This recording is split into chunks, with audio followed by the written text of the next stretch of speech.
So we're going to be focusing on the origins of the Black Stone. So this is one possible explanation for where the whole cult of the Black Stone came from. I think it's a very realistic one. On the channel so far, we looked at John of Damascus' explanation prior to this, and his explanation was that there was a cult to Aphrodite, and he mentioned that there was the head of Aphrodite with carvings on it and so on, and this is where it all came from. Now, this here would appear to be a different explanation. I'm presuming it's not the same common idea, but what's interesting is where it's coming from. It's not coming from the Hejaz, it's coming from way up north. It's a common theme on the channel. Everything seems to be coming from up north. I haven't seen much evidence for the Islamic traditions account for anything. Every time we scratch the surface, again and again, history contradicts the Islamic tradition. There are people like Ali Dawa that come on the channel and they argue with material, but they haven't really come up with any alternative explanation to what I'm giving.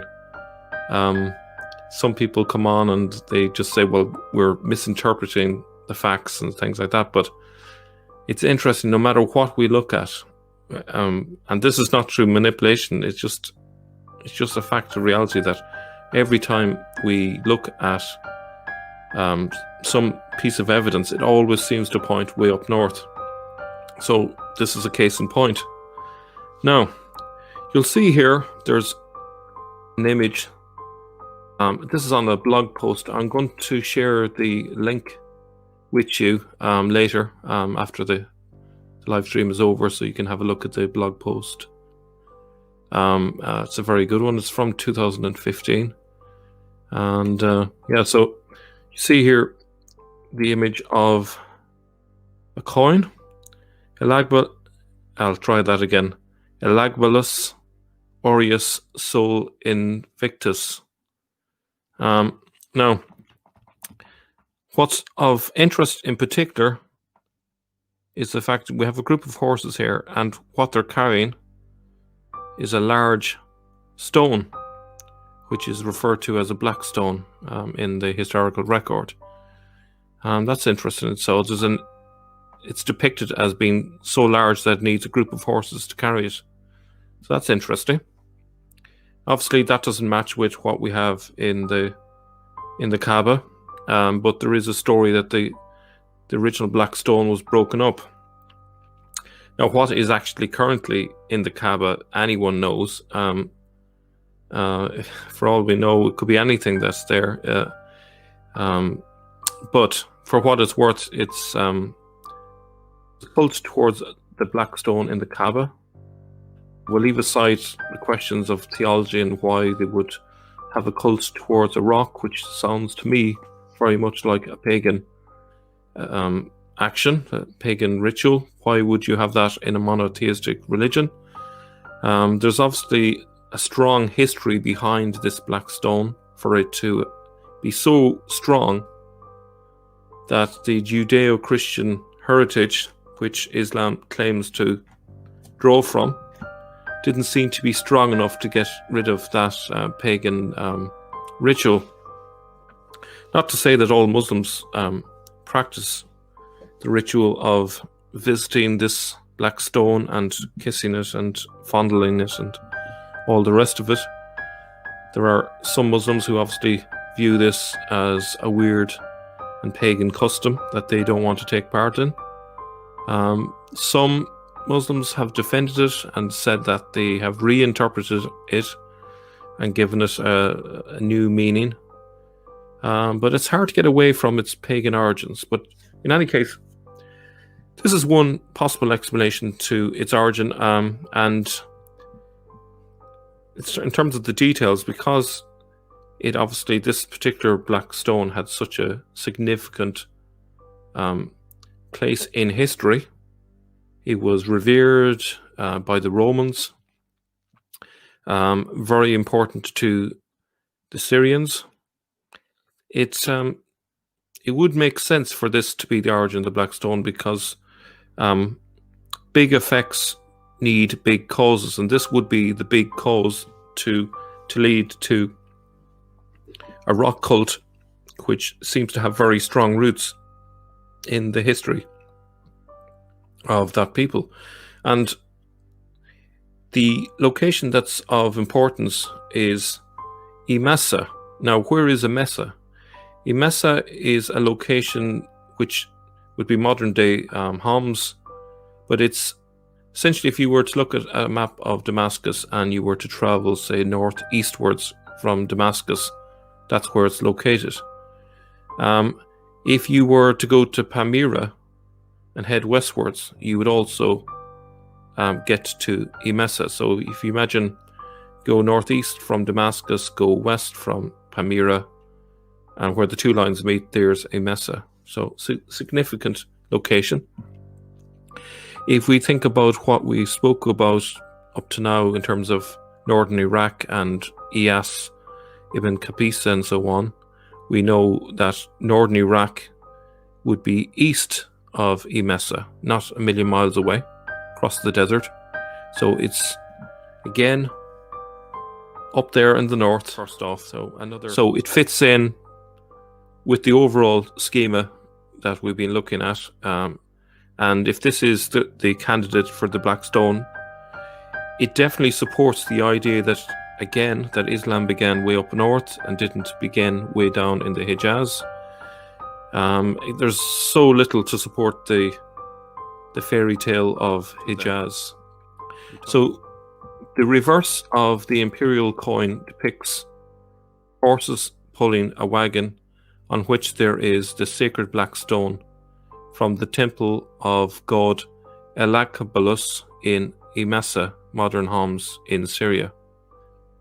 The stone was associated in Rome with the cult of Sol Invictus by Emperor Markus Aurelius Antonius Agustus from the year 203 to 222.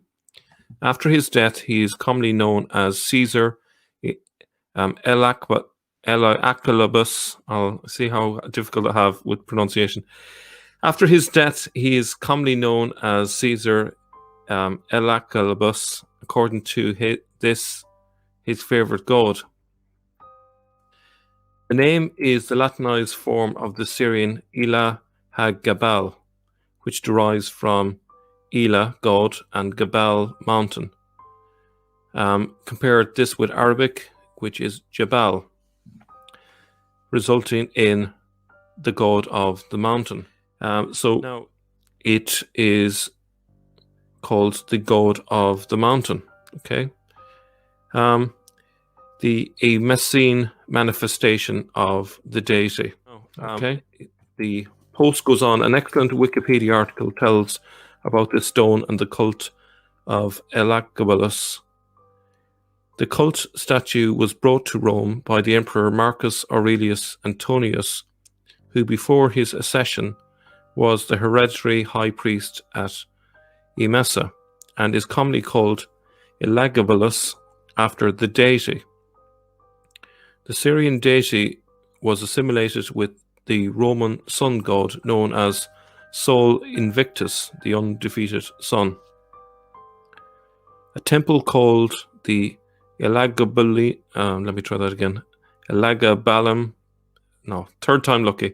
Elagabalium was built on the east face of the Palatine Hill to house the holy stone of the Emesa temple, a black conical meteorite.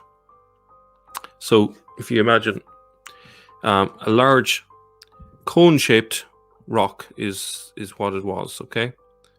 Herodian writes of that stone. This stone is worshipped as though it were sent from heaven. On it there are some small projecting pieces and markings that are pointed out, which the people would like to believe are a rough picture of the sun, because this is how they see them. Now, Herodian also relates that Elagabalus forced senators to watch while he danced around his deity's altar to the sound of drums and cymbals, and at each summer solstice celebrated a great festival popular with the masses because of food distributions, during which he placed the holy stone on a chariot adorned with gold and jewels, which he paraded through the city. 6-horse chariot carried the divinity. The horses, huge and flawlessly white, with expensive gold fittings and rich ornaments. No one held the reins and no one rode in the chariot. The vehicle was escorted as if the god himself were the charioteer. Elagabalus ran backward in front of the chariot, facing the god and holding the horse's reins.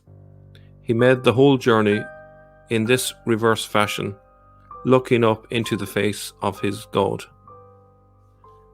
Okay. Now, Herodian's description strongly suggests that the Emesian cult was inspired by the Babylonian Akitu festival. Now, this is another depiction of it here. Bronze Markus Antonius Agustus stone, licensed in the public domain, and you can see here it's located in its temple. And one thing to bear in mind is obviously they're trying to depict the stone, but it doesn't necessarily mean it was so large it filled the whole temple. It could be that it's much smaller than as it's depicted, but just bear that in mind. The coin by Syrian ruler Uranius shows the Elagabal stone inside the Emesa temple. His identity is not completely clear to historians of 3rd century Rome.